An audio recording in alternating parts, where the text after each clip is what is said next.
magandang balita para sa mga Pilipino na gusto magtrabaho sa Kuwait.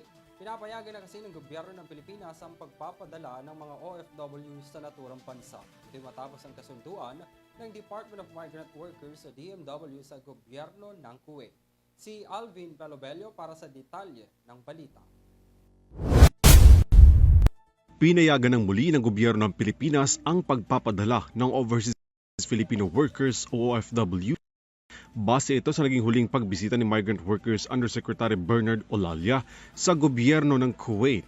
No less than the Kuwaiti Ministry of Interior, kausap ni Yusek Bernard, ay nagkaroon ng pag-uusap tungo sa pagbukas muli ng deployment ng skilled workers in Kuwait. Ayon kay DMW Secretary Hans Leo Kakdak, kabilang sa mga naging pakay ni Olalia sa Kuwait ay ang pakikipagpulong sa kaso ng 3 OFW na nasawi dahil sa sunog sa Al Manhaf. 2 OFW ang nagtamo ng matinding injury dahil sa insidente. Through our lawyer, our legally retained lawyer, yung legal action that can be filed for in behalf of the fire victims. Tinalakay din daw sa pagitan ng Pilipinas at ang gobyerno ng Kuwait ang pagsasampa ng civil case sa suspect na pumaslang sa OFW na si Julie Birnara. Bukod pa ito sa mga kasong kriminal na una nang isinampa laban sa suspect na pumaslang kay Ranara. Ganap na hustisya na gusto natin dahil meron pang civil aspect ito.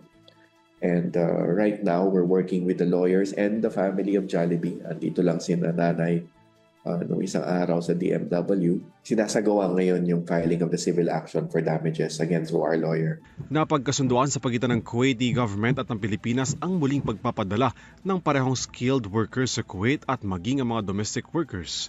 Inaasahang tatagal ng 2 linggo hanggang 1 buwan ang deliberasyon ng Kuwaiti government at ng Pilipinas para sa muling pagpapadala ng mga overseas Filipino workers sa Kuwait. Ayon pa kay Kakdak, bunga din ito na naging sideline meeting ni Pangulong Bongbong Marcos at ng Crown Prince ng Kuwait sa Association of Southeast Asian Nation at Gulf Cooperation Council Oktubre noong nakarang taon. January 2023 noong pinagbawalan ng gobyerno ng Pilipinas ang pagpapadala ng first-time workers sa Kuwait bunsod ng pagkamatay ni Ranara. Para sa EuroTV News, Alvin Palobello sumasaludo sa bawat Pilipino.